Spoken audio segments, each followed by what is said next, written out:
All right, so we're in Hebrews chapter 11. As I told all of them, forgive me because these are the quality of my notes. So I am going to spend more time trying to figure out what I actually wrote rather than teaching anybody. But let's go to Hebrews 11. We're already in Hebrews 11. We don't need to turn there again, I suppose.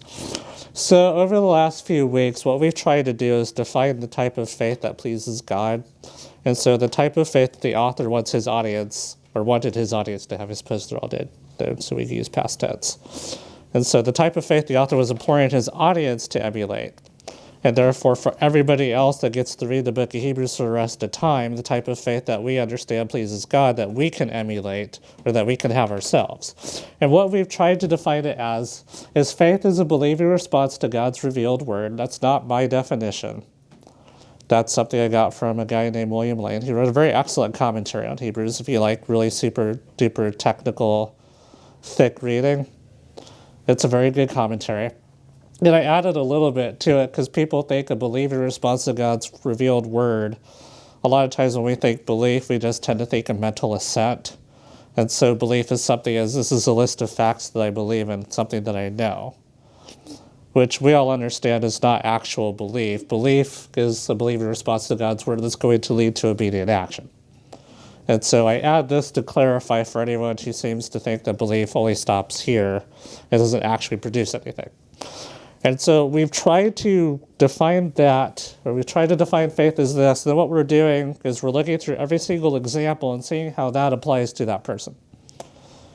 And so we've talked about Abel, we've talked about Noah, we've talked about Enoch, and now we're on Abraham. Abraham's really an interesting, I can't speak today. Can I ever really speak? You don't need to answer that. Your chuckles were enough. And so Abraham's an interesting test case in this.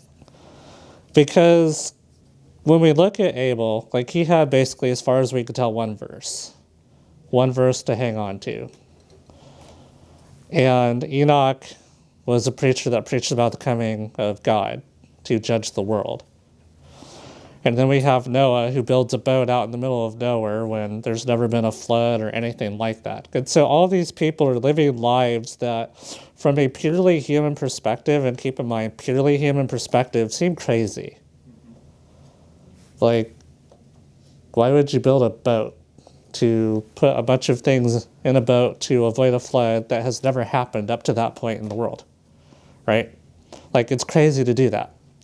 And so what we found out is sometimes faith is going to get you killed. In the case of Abel, like Abel has faith that God, he gets murdered. Like he doesn't have an end. A physical end is not good for him. Enoch has faith that he gets translated, doesn't even die. Noah has faith, he builds a boat for 120 years, preaches to the people around him. Nobody believes him. And the only people that get saved are him and his family. And so for 120 years, this guy endures this vicious mockery. And I mean, I know if I was there watching him build a boat, I would probably be mocking him. It's like, what are you doing? What's a flood? It's never flooded before. And so we have this idea that sometimes faith, well, let me restart that sentence. Faith doesn't always guarantee a positive, peaceful outcome in this world. Like some people have, we'll talk about that more towards the end of chapter 11, but some people live a life of faith and they overcome, they're victorious, and God blesses them, physically speaking, life just goes really well for them. Other people live a life of faith and they get the exact opposite. But the outcome of what happens on this earth isn't what's important. The important part is they both lived a life of faith. They both said, I believe God, I trust the promises he's made, so I'm going to live a life in agreement to those things. And so God says something, I believe it, I respond to it. That's the type of faith that pleases God. And then we get to Abraham. And if you want to talk about somebody that does things that other people will look at and think is totally crazy, and from, again, a human perspective, doesn't get a lot of benefit from it at all. Look at the life of Abraham. And so, does anyone remember where Abraham lived before he went to the promised land? Ur of the Chaldees, right? Okay. And so, what does he have in Ur? So that's Ur. What does he have in Ur? Huh? Family, servants. He has family, he has servants. What else? Think about it. What? Whole business, whole life. Right. So his business, his life, all the gods that he worshipped there, like he lives in concert with everybody else. And he's probably, I mean, he was a wealthy guy before he ever got to Palestine. And so you've got this guy who has everything in the land of Ur. He's got peace, he's got safety, and he's worshiping the gods of the earth, and some random way, we don't know what happens, God talks to him. And all of a sudden you have a guy who's got everything that he needs right here, he just ups and leaves. And he doesn't even know where he's going. He just, like God says, get up and go. And basically when you get there, I'll let you know when you got there. And so he leaves all of this, everything, his entire identity, family, wealth, prosperity, safety. Keep in mind back then that you couldn't just hop in your car and drive 700 miles to Israel. Like, he had to travel all the way over there.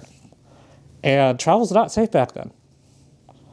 Like, the second you leave the protection of your city, where you have a group defense, where you have everybody that's working in conjunction with everyone else for the group communal safety, the second you leave all that safety, that's gone. Like, they're not coming with you. You and your servants are all that you can rely on. And the second you get out here into the wilderness, you have to deal with thieves, you have to deal with cutthroats, you have to deal with all kinds of stuff that you wouldn't have to deal with if you would have just stayed in the city. And so from a human perspective, Abraham leaves everything that he has, right? And he wanders all the way over here to Israel, which, you know, that's Israel. Should I put not to scale?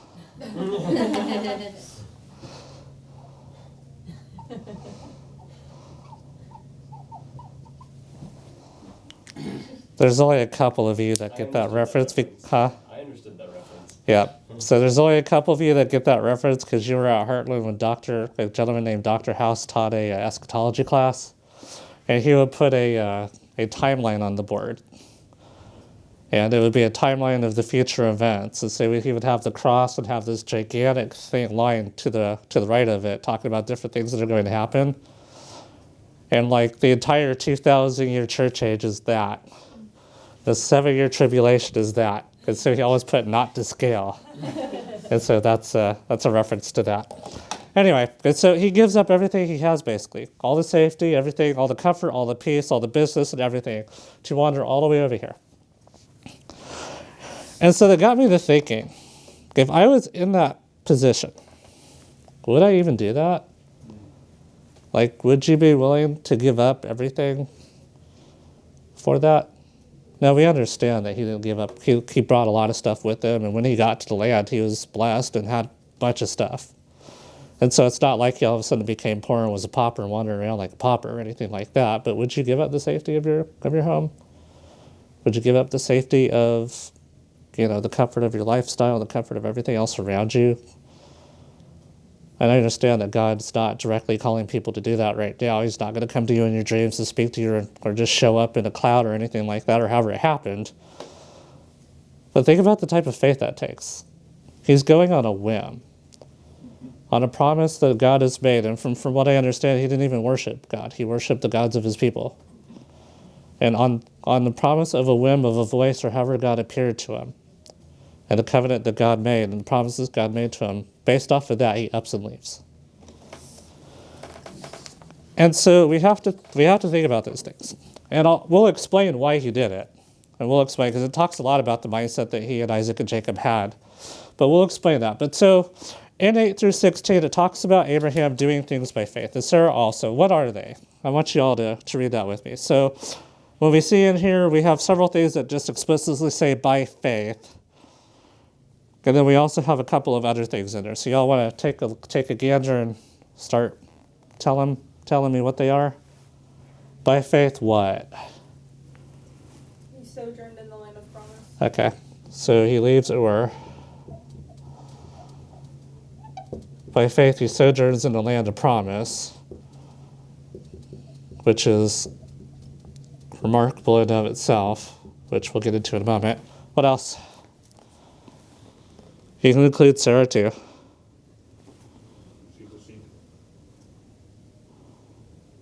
What? Receive strength to conceive. Yeah. Through faith, Sarah receives strength. Okay.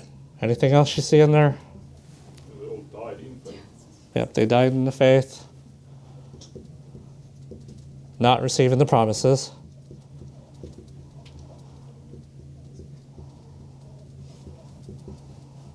Anything else?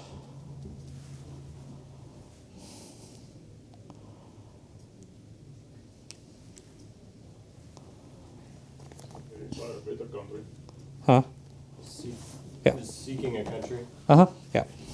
That's the other one.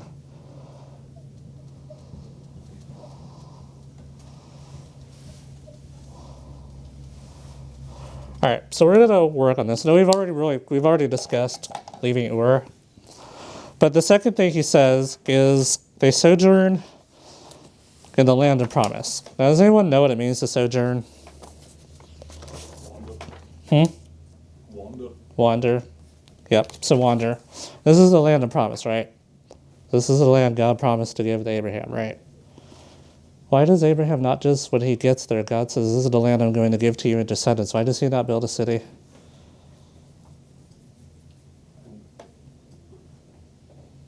As in, why does he wait, or why does God not immediately tell him that? Well, why doesn't he just plant roots down? I mean, if God has promised him the land, and there's not an answer that the Bible's not answering or asking that question, it's just a thought I had. It's like, if you were promised the land, like Abraham could have been like televangelist and go right there and go, God has promised me this land and I'm going to build a city right here and y'all got to go. Right? And so that's just a question. We'll hang on to that because we'll discuss the mindset here in a bit. And so to sojourn basically means to live like an outsider. So he gets into the land and he's acting like that land is not his. And this is the land God's promised to give him. And so here he is wandering around in the land and acting like God has not given it to him, even though God says this is going to be the land to give to your descendants, right? And so you have a little bit of a weird thing going on where Abraham's living, he's sojourning in the land of promise. So I am a stranger in the land that God has promised me. Which is a little bit interesting if you think about it. It's a little bit weird. There's a little bit weird things here. And so he's looking for a city, right? And so he's seeking a better country, seeking a city. And a city which has foundations, whose builder and maker is God. And so what you've got here is you have a word play. And so this is why I asked the question, why doesn't he just build a city? So this will be the city, right? And here's the foundation. My wonderful handwriting artwork. And Abraham is living in tents. And so Abraham's entire life, he's in Israel. He's in the land God has promised to give him. And his entire life he spends wandering around it. The only thing that he has when he dies is a cave. That's the only parcel of land that he actually owns in this entire thing. And so Abraham gets to here, and God promises, this is the land I'm going to give you. And Abraham is looking for a city and a foundation that God's built.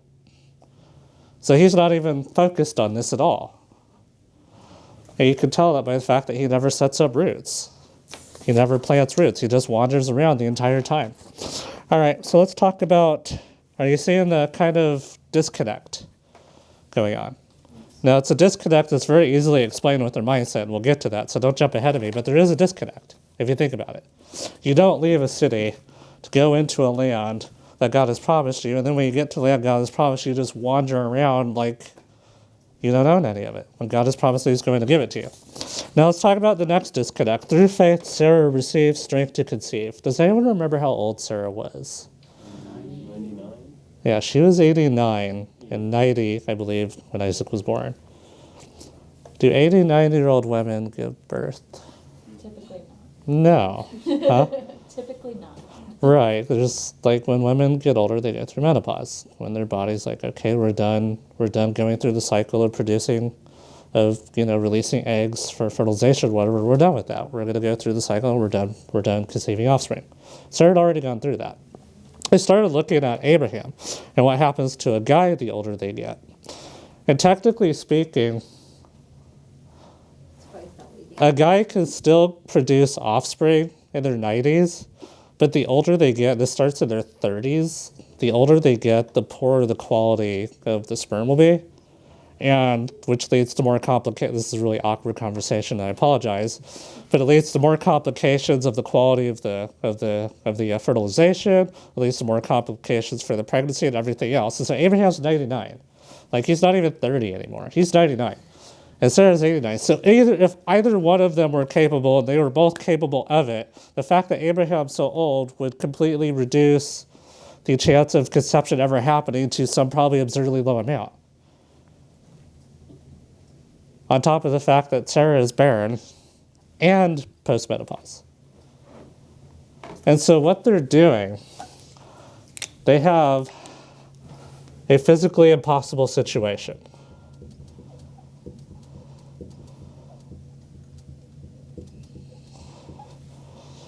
And then they have God's promise.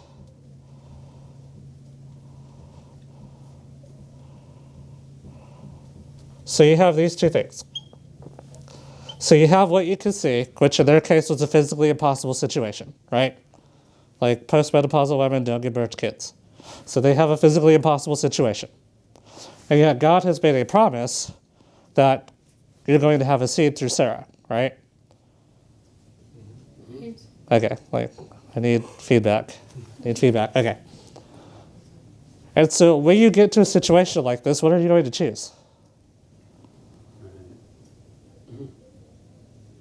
What are you going to choose? What's more likely to happen? The physically impossible situation that cannot happen, or the impossibility of God breaking his promise?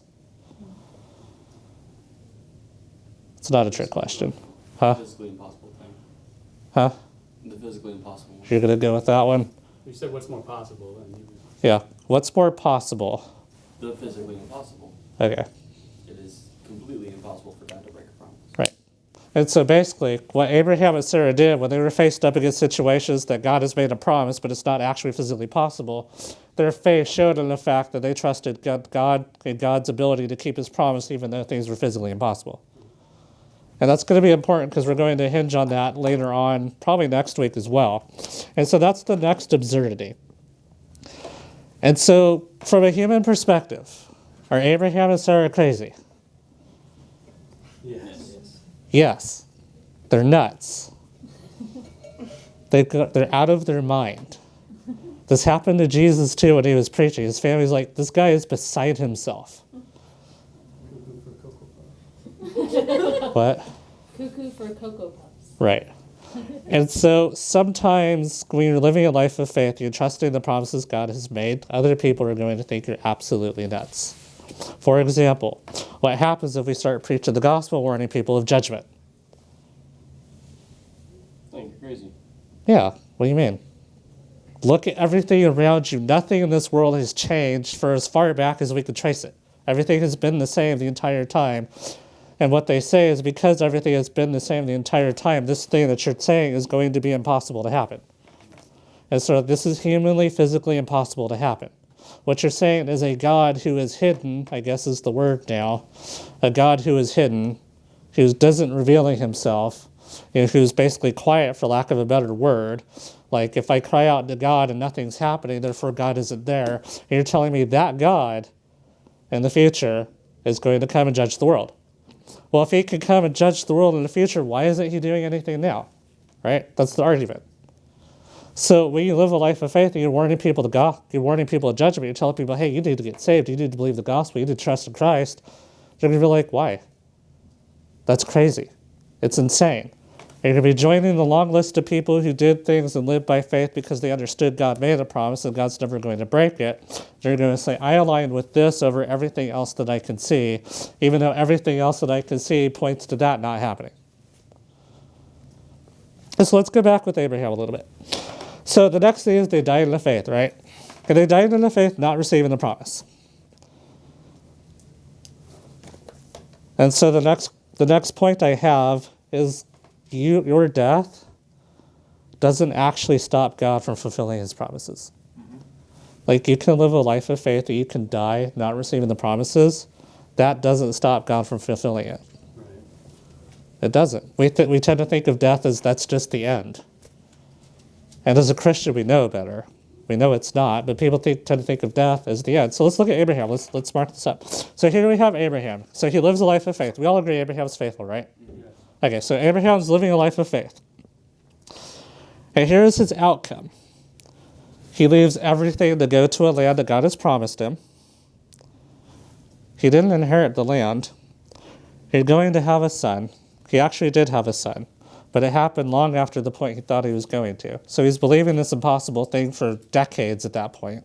I forget how many years it was. And then you die. The only parcel of land that God has promised you that you own is a cave. That's it. That's crazy. Think about it from a human, again, I'm saying these things from a human perspective, because we're going to talk about the mindset. It's all going to make sense next. That's crazy. If you see a guy wandering around, he's 99 years old, his wife's 89, he's like, God's promised me I'm going to have a kid next year. No, dude, you're nuts. God's promised me he's given me this land. No, this land's our land. Go away. Right? Right. Like, he's living a life that looks, humanly speaking, absolutely crazy. All of it doesn't make sense. It's almost absurd. And so you have to wonder, why would anyone do that? You don't have to answer that question because we're getting ready to answer it. But why would anyone do that? And so the answer to that question is going to be in verses 9 and 13. So verse 9, this is going to give us the mindset. So verse 9, by faith he sojourned in the land of promise, is in a strange country, dwelling in tabernacles with Isaac and Jacob, the heirs with him of the same promise. Okay, verse 13, I might have got my thing. Yeah, verse 10, for he looked for a city which hath foundations, whose builder and maker is God. And then verse 13, these all died in the faith, not having received the promises, but having seen them afar off, were persuaded of them, and embraced them, and confessed that they were strangers and pilgrims on the earth. For they that say such things declare plainly that they seek a country. So the reason why they're willing to suffer all this, and why they're willing to look crazy in the eyes of the people around them, and why they're willing to trust in God, that it's more impossible for God to break his promise than physically impossible things to be possible. The reason they're willing to do all of that is because they're looking at this. God made a promise to Abraham, right? And God made a full covenant with him, then passed it down to Isaac, passed it down to Jacob. And in Abraham's life, he sees God do the impossible things. He sees God allow his wife to conceive when she's 89 years old and have a kid when she's 90. Postmenopausal. It says they're both view themselves as good as dead. They're not having kids. Yet here we have God making a promise. And God's able to keep his promise even though things are physically impossible for them to do anything about it. And so let's define some words. So the word sojourner, let's see if I could read my notes here. So sojourner is a word that is used mainly of Jewish captives in the Old Testament. So when Israel was in Egypt, or when Israel was in Babylon, they were sojourners there. And basically it's a group of people that were considered outsiders. People who were viewed with distrust. So Abraham is sojourning in the land God has given him as an outsider. Fair? Okay, and the next word, strangers. Because this is used, the Greeks and Romans use it for barbarians, so people who were not Greek or Roman. Also used for refugees. And again, this is a person who is on the outside. You have your group here, you're over there. You're on the outside, we don't trust you, we're suspicious of you, we suspect you. You're not part of the group. You are not part of us. And now they're confessing that they're pilgrims, and a pilgrim is a person whose permanent home is elsewhere. And so somebody who is only staying in one place temporarily. And so what the author is doing, he looks at the fact that Abraham, Isaac, and Jacob lived in tents and just traveled all over the place, and sees in that a picture of the faith that they're saying, hey, because we're not planting down roots, because we're not establishing cities, even though we know God has promised this land to us and to our descendants, we're going to confess ourselves that we're pilgrims, we're strangers, we're not planting roots down here, because what they're looking for is this promise, and what the author says is this city or this better city or better country that God's going to establish. And so even though they understand that God has promised them the land, And their descendants eventually inherited it. And Abraham understands that they're going to go into Egypt for 400 years and that God's going to deliver them. So even though they did not inherit any of this while they were alive, it said they died not receiving the promise. What they're looking for is this future promise that God's going to prepare. So their mindset is, I am just a stranger. I am a pilgrim. This world, you know that song, This World's Not My Home? I'm just passing through. That's their mindset. They understand that I am here. I am living here. God has made me a promise. And that fulfillment of that promise extends all the way to Christ's first coming and eventually Christ's second coming. Because all the promises God has made, the Abrahamic covenant, the Davidic covenant, all of those covenants that God has made, all of those things are going to be fulfilled and are fulfilled in Christ. And so they are looking ahead to this future fulfillment, to whatever light, whatever understanding of it they had. They understand that what they have physically around them is not the end of all things. Did God promise them a land? Yeah, they died. They didn't get it. But did death stop God from fulfilling his promise to them? No. Because in the future, they're going to have the land. They're all going to be there. And so we have this idea that even though I am alive here and in the world, and I see everything else around me, I am living in a way to where I am looking ahead to what God has promised. I am looking ahead to this world, this city, this country that God's going to establish when Christ comes back. So my mindset is I'm looking forward to Christ coming back. I'm looking forward to the promises God has made that's going to be fulfilled in Christ when he returns. And so I am not living necessarily for the land around me. Does that make sense? I don't know if I explained that very well or not. And so even though they were in the land, even though they had these physical promises and everything else, they were living in such a way that they were looking ahead to something better. And God's response to that is amazing. If you look at it. And God says, if I can find it, verse 16, there it is. But now they desire a better country that is in heavenly, wherefore God is not ashamed to be called their God, for he hath prepared for them a city. Now, do any of you sometimes have this idea that God's ashamed of you? Yeah, I mean, do you get that idea sometimes? Like, oh no, I sinned again and God must hate me now. Right? I mean, Greg doesn't. Greg's not making a face right now. I pick on people in this class, so get used to it. And so we have this idea that God is only pleased with us if we are perfect. And since we are not perfect, I'll elaborate that on a little bit. I know you're thinking about it. Since we're not perfect, God must not be pleased with us. And so this is kind of a works-based coin. And so the flip side of the coin is I need to work to gain God's approval. The other side of the coin is I need to work to keep God's approval. Now, let me ask you a question. Was Abraham perfect? No. He was a liar. There were sometimes, I was just reading this in Genesis, there were sometimes he was living worse than the people around him. Like he puts people in positions for God to judge them because of his own unbelief. Right? And he lies about his wife. He passes that down to his kids because his kids are doing the same things. I mean, Isaac was a terrible parent. Played favorites. Jacob was also a terrible parent and played favorites. Like, these are not perfect people. So when you go through this list, you're like, well, God is pleased with these people. Well, obviously, it's Abraham. Why wouldn't he be pleased? Look at what Abraham did. Abraham's just like we are. Right. He is a guy that God called him to do something, and he ran his race. Did he do it perfectly? No. God's response isn't, because you weren't perfect, I am not ashamed. I am now ashamed of you, and I'm ashamed that you were calling me your God. His idea was Abraham is living a life of faith. He is living a life that he is trusting in the promises I made to him. Therefore, that is my servant. So if you go to the book of Job, and you've got Satan and God quarreling. Well, not really, but Satan basically accusing God of, well, the only reason Job loves you is because you've got this hedge around him. If you take that away, he won't love you anymore. And so when Satan's wandering around to and fro, and then he appears before God, God tells him, have you considered my servant Job? Think about the implication of that. Have you considered my servant? So this is the person that God is not ashamed to go, hey, look at him. This is the man that is serving me.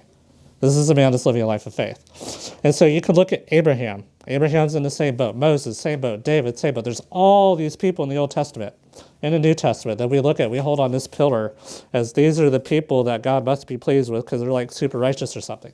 They were exactly like we are. They were called to run a race.